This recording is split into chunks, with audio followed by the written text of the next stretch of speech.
Hi friends, Shweta Raghu ಚಾನಲ್ಗೆ welcome.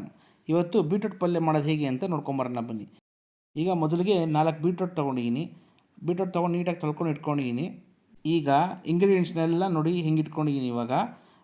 ಮೊದಲಿದಾಗಿ ಇವಾಗ ಬೀಟ್ರೂಟ್ನ ಸಣ್ಣದಾಗಿ ನೋಡಿ ಈ ಥರ ಹೆಚ್ಕೊಂಡಿದ್ದೀನಿ, ಚಿಕ್ಕದಾಗಿ ಹೆಚ್ಕೊಂಡಿದ್ದೀನಿ.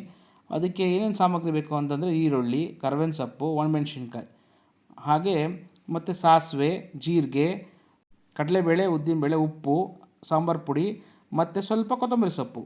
ಈಗ ಪ್ಯಾನ್ ಇಟ್ಕೊಳ್ಳೋಣ. ಈಗ ಎಣ್ಣೆ ಹಾಕೋಣ. ಇವಾಗ ನೋಡಿ ಒಂದು 5 ಟೇಬಲ್ ಸ್ಪೂನು ಈ ಥರ ಎಣ್ಣೆ ಹಾಕ್ಬೇಕು. ಇವಾಗ ಸ್ವಲ್ಪ ಎಣ್ಣೆ ನೋಡಿ ಕಾಯ್ತಾ ಇದೆ. ಇವಾಗ ಬಿಸಿ ಆಗ್ತಿದೆ ಎಣ್ಣೆ. ಬಿಸಿ ಆಗಿರೋದಕ್ಕೆ ಸ್ವಲ್ಪ ಸಾಸಿವೆ, ಜೀರಿಗೆ ಹೀಗೆ ಸ್ವಲ್ಪ ಫ್ರೈ ಮಾಡ್ಕೊಂಬರೋಣ ಬನ್ನಿ.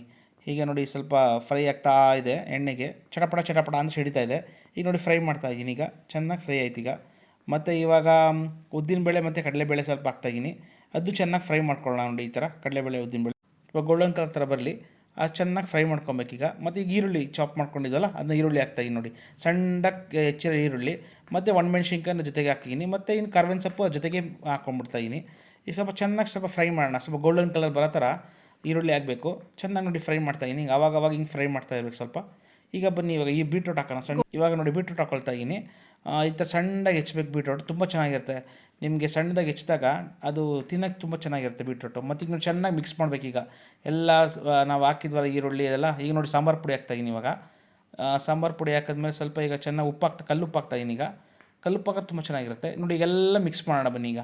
ಈಗ ಚೆನ್ನಾಗಿ ಫುಲ್ ಫ್ರೈ ಮಾಡಬೇಕೀಗ ಮಿಕ್ಸ್ ಮಾಡ್ಕೊಂಡು ನೋಡಿ. ಎಲ್ಲ ಫುಲ್ ಸೆಟ್ಟಾಗಲಿ ಮಿಕ್ಸ್ ಮಾಡ್ಕೊಳ್ತಾ ಇದ್ದೀವಿ ಚೆನ್ನಾಗೀಗ. ಬೀಟ್ರೂಟ್ ಎಲ್ಲ ಬೇಯಬೇಕು. ಇವಾಗ ಚೆನ್ನಾಗಿ ಮಿಕ್ಸ್ ಮಾಡಿ ನೋಡಿ. ಈಗ ಸ್ವಲ್ಪ ಬೀಟ್ರೂಟ್ ಬೇಯೋಕ್ಕೆ ಸ್ವಲ್ಪ ನೀರು ಹಾಕೋಣ. ಒಂದು ಸ್ವಲ್ಪ ಬೇಯೋಕ್ಕೆ ಎಷ್ಟು ಬೇಕೋ ಅಷ್ಟು ನೀರು ಹಾಕ್ಕೊಳ್ಳೋಣ. ಇವಾಗ ಸ್ವಲ್ಪ ನೋಡಿ ನೀರು ಹಾಕ್ತೆ. ಈಗ ಸ್ವಲ್ಪ ಮಿಕ್ಸ್ ಮಾಡ್ಕೊಳ್ಳೋಣ ಚೆನ್ನಾಗಿ. ಬೇಯಬೇಕಲ್ವ ಬೀಟ್ರೂಟು, ಅದು ನೀರು ಹಾಕಿರೋದಕ್ಕೆ ಎಷ್ಟು ಸ್ವಲ್ಪ ಹದವಾಗಿ ಬೇಯಬೇಕು. ಅದಕ್ಕೆ ಸ್ವಲ್ಪ ಈಗ ಆ ಕಡೆ ಈ ಕಡೆ ಫುಲ್ ಬಾಡಿಸ್ಕೊಳ್ಳೋಣ ಹಿಂಗೆ. ನೋಡಿ ಈಗ ಚೆನ್ನಾಗಿ ಮಿಕ್ಸ್ ಮಾಡ್ಕೊಳ್ತಾ ಇದ್ದೀನಿ. ನೀರೆಲ್ಲ ಇದು ಹಾಕಿದ್ದೀವಲ್ಲ ನೋಡಿ, ಹಿಂಗೆ ಅವಾಗ ಹಿಂಗೆ ಕೈ ಆಡಿಸ್ತಾ ಇರಬೇಕು ನೋಡಿ. ಅವಾಗ ಚೆನ್ನಾಗಿ ಕೈ ಹಿಂಗೆ ಆಡಿಸ್ತಿರ್ಬೇಕು. ಆಗ ಬೀಟ್ರೂಟ್ ಚೆನ್ನಾಗಿ ಬೇಯುತ್ತೆ. ಇವಾಗ ಬೀಟ್ರೂಟ್ದು ಬೆನಿಫಿಟ್ ಏನು ಅಂತ ಹೇಳ್ತೀನಿ ನೋಡಿ. ಈಗ ಹಾರ್ಟ್ ಪೇಷಂಟ್ಸ್ಗಳಿಗೆ ಮತ್ತು ಚಿಕ್ಕ ಮಕ್ಕಳಿಗೆ ಮತ್ತು ಸ್ಕಿನ್ನು ಗ್ಲೋ ಆಗೋದಕ್ಕೆ ಮತ್ತು ಬ್ಲಡ್ ಕಮ್ಮಿ ಇರುತ್ತಲ್ಲ ಅಂಥವ್ರಿಗೂ ಬ್ಲಡ್ಡು ಚೆನ್ನಾಗಿ ಇಂಪ್ರೂವ್ ಆಗಲಿ ಅಂತ ಬೀಟ್ರೂಟ್ ತಿನ್ನಿ ಅಂತ ಹೇಳ್ತಾರೆ. ಈಗ ನಾವು ಮುಚ್ಚಳನ ಮುಚ್ತಾ ಇದ್ದೀನಿ. ಈಗ ಒಂದು ಚೆನ್ನಾಗೆ ಬೇಯಬೇಕು. ಮುಚ್ಚಿದಾಗ ಈಗ ನೋಡಿ ಕುಕ್ಕರಲ್ಲೂ ಮಾಡ್ಬೋದು. ಕುಕ್ಕರಲ್ಲಿ ಮಾಡಿದ್ರೆ ಈ ವಯಸ್ಸಾಗಿರ್ತಾರಲ್ಲ ಅಂಥವ್ರಿಗೆ ಸಾಫ್ಟಾಗಿರುತ್ತೆ ತಿನ್ನೋಕ್ಕೆ. ಆದರೆ ನಾವು ಪ್ಯಾನಲ್ಲಿ ಮಾಡೋದ್ರಿಂದ ತುಂಬ ಟೇಸ್ಟಾಗಿರುತ್ತೆ. ಮತ್ತು ನಾವು ಚೀವ್ ಮಾಡೋಕ್ಕೆ ಚೆನ್ನಾಗಿ ಸಿಗುತ್ತೆ ಬೀಟ್ರೂಟ್ ಪಲ್ಯ. ಇದು ಅದರದ್ದೇ ಒಂಥರ ಕುಕ್ಕರಲ್ಲಿ ಮಾಡೋದೇ ಒಂಥರ ಟೇಸ್ಟ್ ಇರುತ್ತೆ. ಪ್ಯಾನಲ್ಲಿ ಮಾಡೋದೇ ಒಂಥರ ಟೇಸ್ಟ್ ಇರುತ್ತೆ. ಡಿಫ್ರೆಂಟ್ ಟೇಸ್ಟ್ ಇರುತ್ತೆ ಇದು. ಅದು ತುಂಬ ಚೆನ್ನಾಗಿರುತ್ತೆ ಪ್ಯಾನಲ್ಲಿ ಮಾಡೋದ್ರಿಂದ. ನಿಮಗೆ 75% ಬೆಂದಿದೆ. ಇನ್ನೊಂದು ಸ್ವಲ್ಪ ಬೇಯಬೇಕು. ಇನ್ನೊಂದು ಸ್ವಲ್ಪ ಚೆನ್ನಾಗಿ ಮಿಕ್ಸ್ ಮಾಡ್ಕೊಳ್ತಾ ಇದ್ದೀನಿ. ಇನ್ನೊಂದು ಸ್ವಲ್ಪ ಸಾಫ್ಟ್ ಆಗಲಿ ನೋಡಿ. ಎಲ್ಲ ನೋಡಿ ಎಷ್ಟು ಚೆನ್ನಾಗಿ ಬೆಂದಿದೆ ಇದು ಬೀಟ್ರೂಟ್ ಪಲ್ಯ ನೋಡಿ. ಇನ್ನೊಂದು ಸ್ವಲ್ಪ ಬೇಯಬೇಕು ನೋಡಿ. ಈ ಥರ ಚೆನ್ನಾಗಿ ಮಿಕ್ಸ್ ಮಾಡ್ಕೊಂಡಾಗ ಮಸಾಲೆ ಎಲ್ಲ ಚೆನ್ನಾಗಿ ಹಿಡಿದಿರುತ್ತೆ ಇದು ಬೀಟ್ರೂಟ್ ಪಲ್ಯದ್ದು. ಈಗ ನೋಡಿ ಸ್ವಲ್ಪ ಒಂದು 5 ನಿಮಿಷ ಹಾಗೆ ಫ್ರೈ ಮಾಡೋಕ್ಕೆ ಬಿಟ್ಬಿಡೋಣ. ಈಗ ಪಲ್ಯ ಆಗಿದೆ. ಈಗ ಗ್ಯಾಸ್ ಫ್ಲೇಮ್ನ ಆಫ್ ಮಾಡ್ಕೊಳ್ತಾ ಇದ್ದೀನಿ.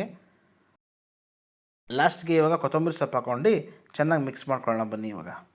ಈಗ ಕಾಯಿ ತುರಿ ಹಾಕ್ತಾಯಿದ್ದೀನಿ. ಇವಾಗ ಕಾಯಿ ತುರಿ ಹಾಕ್ಕೊಂಡು ಸ್ವಲ್ಪ ಚೆನ್ನಾಗಿ ಮಿಕ್ಸ್ ಮಾಡ್ಕೊಳ್ಳೋಣ ನೋಡಿ. ಈಗ ಮಿಕ್ಸ್ ಮಾಡ್ಕೊಳ್ಳೋಣ ಚೆನ್ನಾಗಿ ಈ ಥರ ಫುಲ್ಲು ಎಲ್ಲ ಸ್ಪ್ರೆಡ್ ಮಾಡ್ಕೊಳ್ಳೋಣ ಕಾಯಿ ತುರಿನ.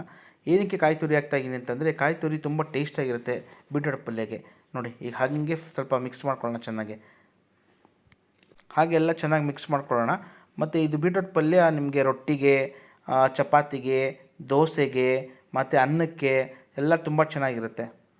ಈಗ ಆಗಿದೆ ಪಲ್ಯ ನೋಡಿ. ಈಗ ನಾನು ಸರ್ವಿಂಗ್ ಬೌಲ್ಗೆ ಸರ್ವ್ ಮಾಡ್ತಾಯಿದ್ದೀನಿ. ನಿಮ್ಮ ಮನೆಯಲ್ಲಿ ಮಾಡ್ಕೊಳ್ಳಿ. ಒಂದು 15 ಡೇಸ್ ಮಾಡ್ಕೊಳ್ಳಿ, ಇಲ್ಲಾಂದರೆ ಒಂದು ವಾರಕ್ಕಾದ್ರೂ ಒಂದು ಸತಿ ಮಾಡ್ಕೊಳ್ಳಿ ಫ್ರೆಂಡ್ಸ್. ತುಂಬ ಹೆಲ್ದಿ ಫ್ರೆಂಡ್ಸ್ ಇದು. ನಿಮಗೆ ನಾನು ಮಾಡಿದ್ದು ತುಂಬ ಇಷ್ಟ ಆದರೆ ನನಗೆ ಲೈಕ್ ಮಾಡಿ, ಶೇರ್ ಮಾಡಿ, ಸಬ್ಸ್ಕ್ರೈಬ್ ಮಾಡಿ. Thank you for watching.